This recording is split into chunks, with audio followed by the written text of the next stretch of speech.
Hi everyone, it's Tox from CritChapping.com. Thanks for watching and welcome back. Today I've got a review of a game that reminds me of my childhood fondly just from the artwork. When I was growing up, video games were very big. Nintendos were invading every household in America, everyone had just gotten through the Atari craze, and I was playing everything from Pac-Man all the way up to Street Fighter and Super Street Fighter. I worked at an arcade actually when I was a young kid, and I absolutely love video games. Today we're going to look at Pixel Tactics. This is from Level 99 Games, and it's actually part of their minigame library. Last year there was a Kickstarter project from Level 99 Games where you could acquire several different individual tuck box games that were all designed around being highly portable, quick and easy to learn, but fun and strategic for hours of gameplay fun. This can be acquired on its own or as part of the minigame library. Now, this is a pixelated artwork game that takes you back to 80s style video games, and it's very tactical and very strategic at the same time. Essentially, you're going to have two 25 card identical decks where you and your opponent in a two-player game are going to have access to the same heroes and the same leaders. The goal? To defeat your opponent's leader. In a normal game, you play best 2 out of 3, but the system is flexible enough to where you can make it a single battle or you can make it multiple battles over time, which is a really nice thing if you want to get in a quick short game or you want to play a longer, more drawn out game. But as I said, each player is going to have access to the same cards. Where you place your cards around your hero is going to make up your unit, and the different rows that they're going to be able to be placed in will provide them access to different abilities. So there's going to be a small amount of cards that each player is going to have access to, but a highly different strategic set of battles that could happen depending on where you place your characters and how they line up against your leader.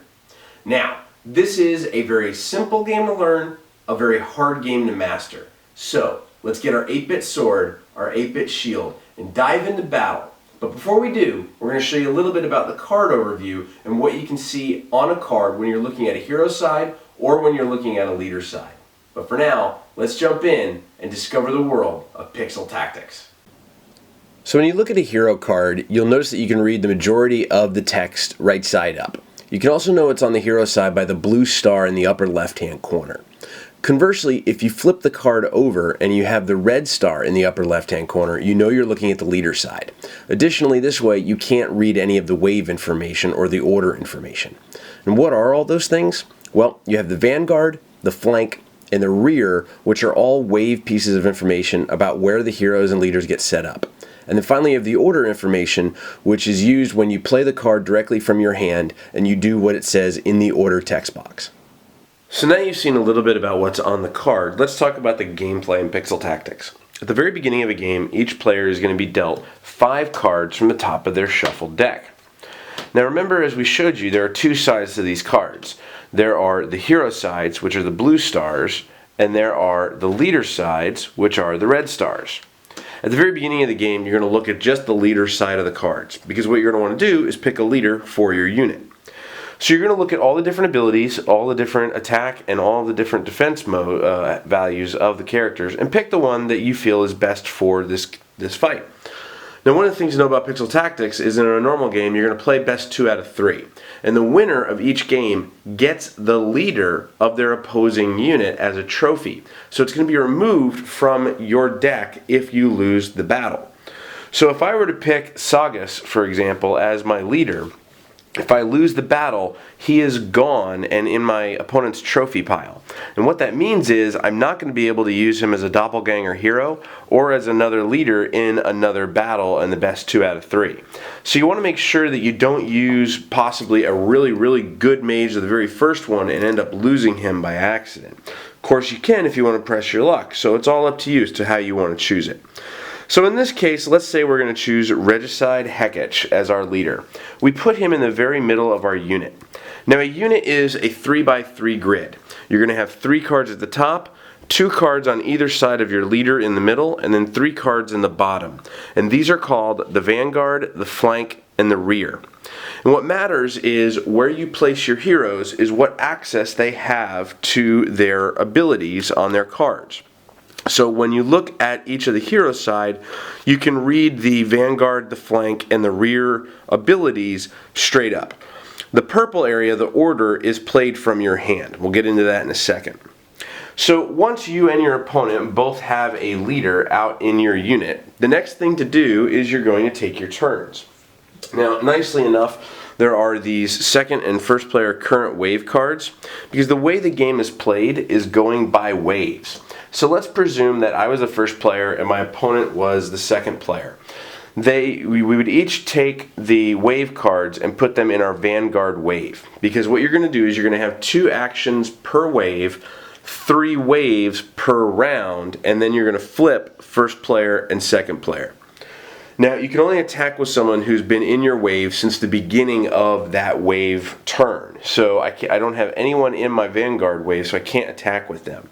In addition, on the first round, it's a ceasefire, so nobody can attack from any Vanguard, flank, or rear row on the first round. So it's just more of a setup round, you could say. But with your 2 actions per wave, you can do multiple different things. You can draw a card from your deck and just add it to your hand. You could recruit a hero, and by doing that you would just look at your hand and pick a hero that you would want. And let's say I want to take this knight. I can choose any open space in my current wave and place him into that spot. And I'll explain a little more why I chose him for right there. You can also attack with a hero or leader who has been in your wave since the beginning of the turn. Or you can play an order. Now, an order is this purple area on the cards. So aside from being heroes and leaders and having all of their abilities in each of their rows, you can choose at any time. For example, with this Berserker, I could say the first hero in each column of your unit performs a melee attack.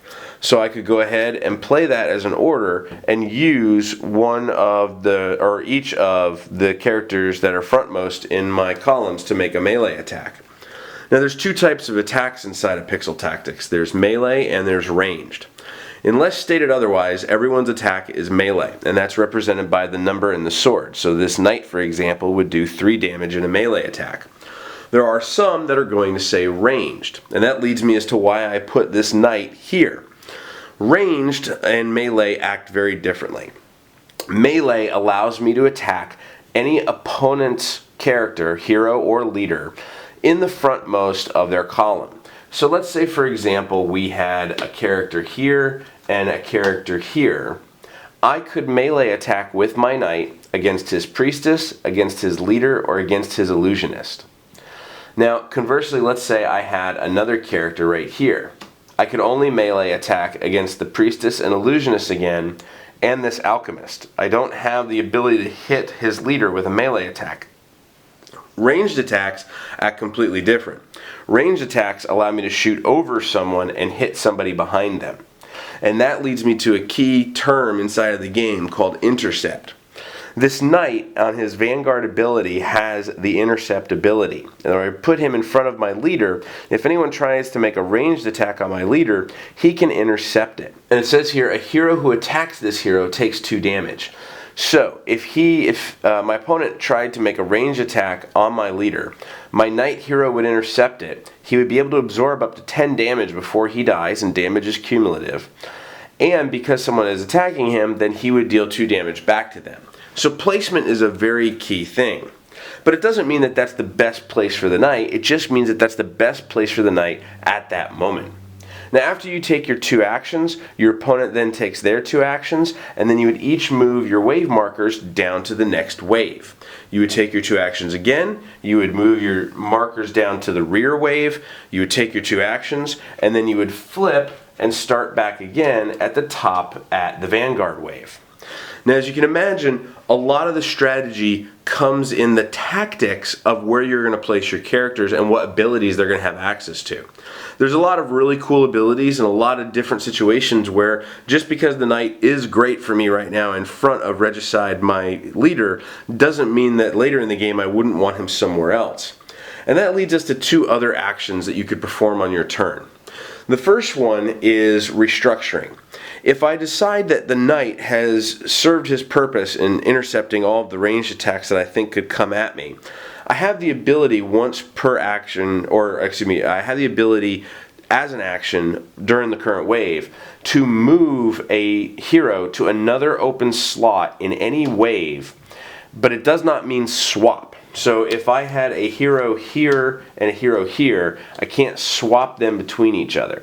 I could, however, move the knight over to here or move the knight back here. And that counts as a full action. So moving them is, again, very tactical, and it has to be timed very well. And the final thing is something that I think is very unique and interesting in this game.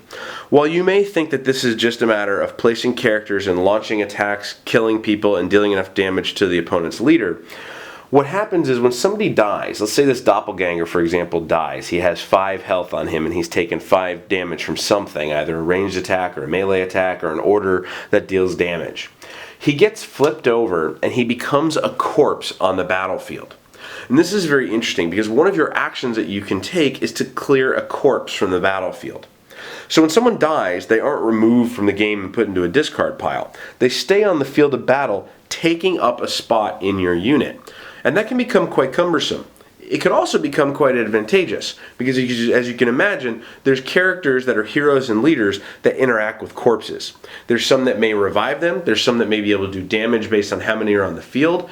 So it's going to be a real big nail biter as to when and where and how you leave your corpses or remove them from the field of play.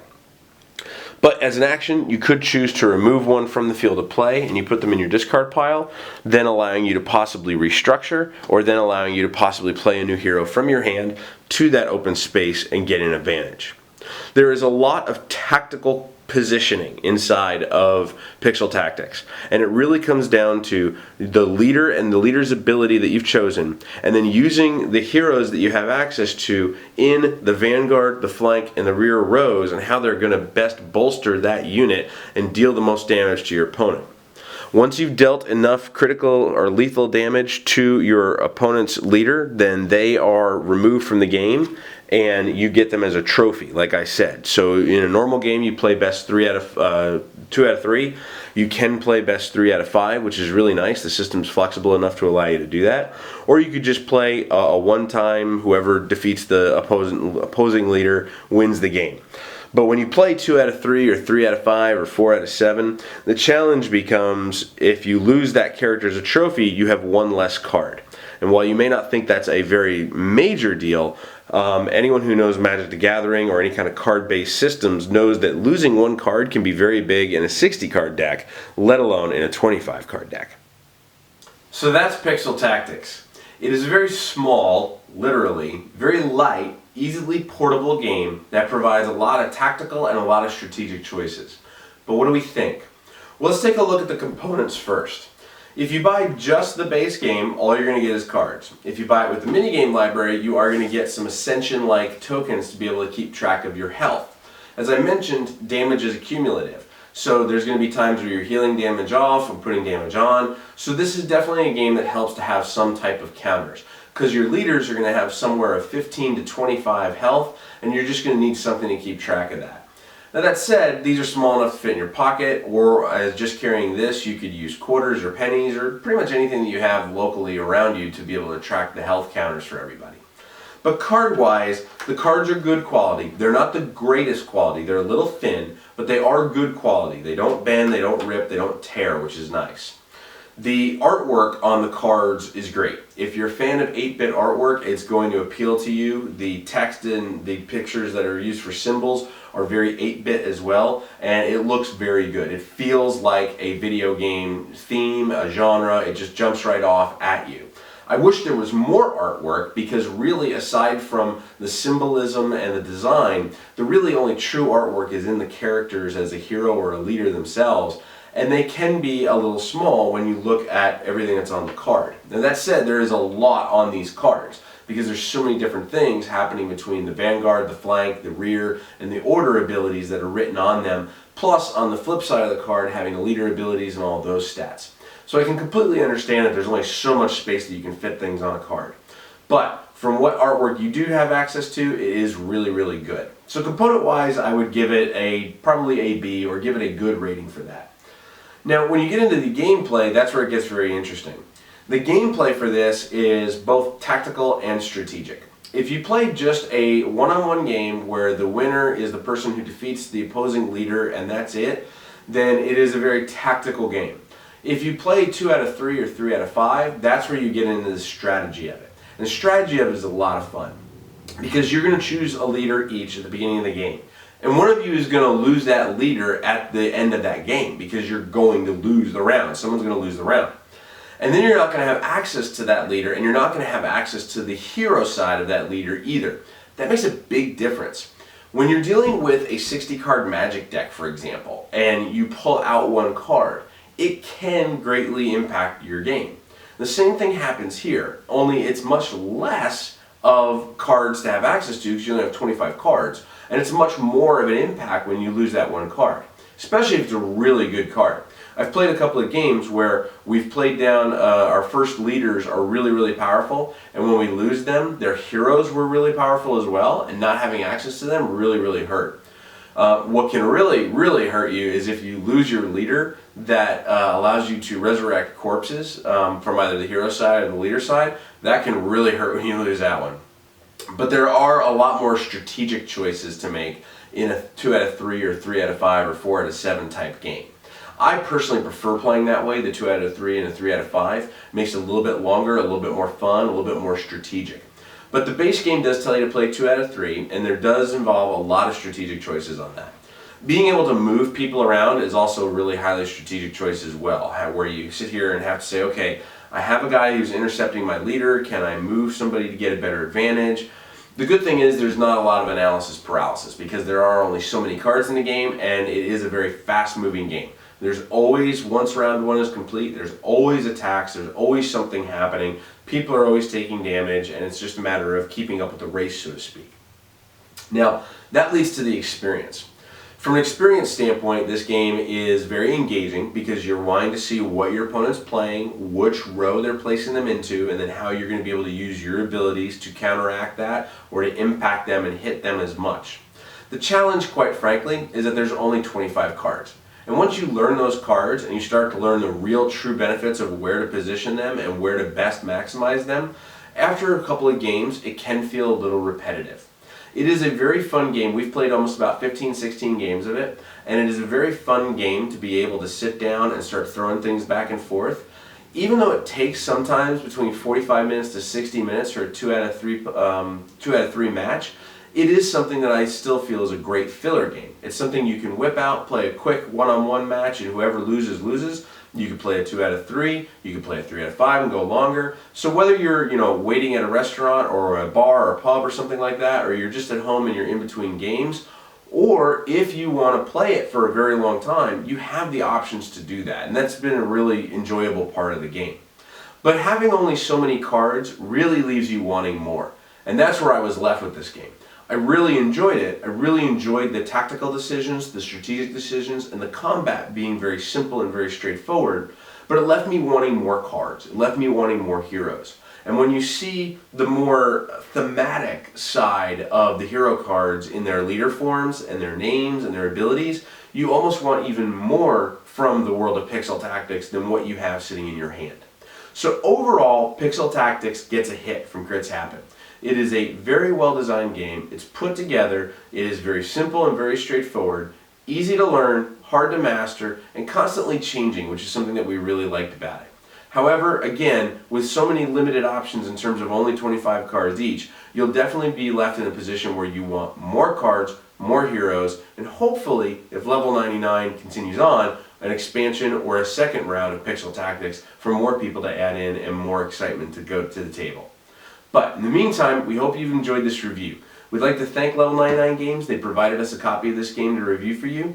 So if you have any questions or have any comments, definitely feel free to leave them here on the YouTube channel. You can also find us on Facebook, on Twitter, and on Google Plus by searching Crits Happen, and at our homepage at critshappen.com.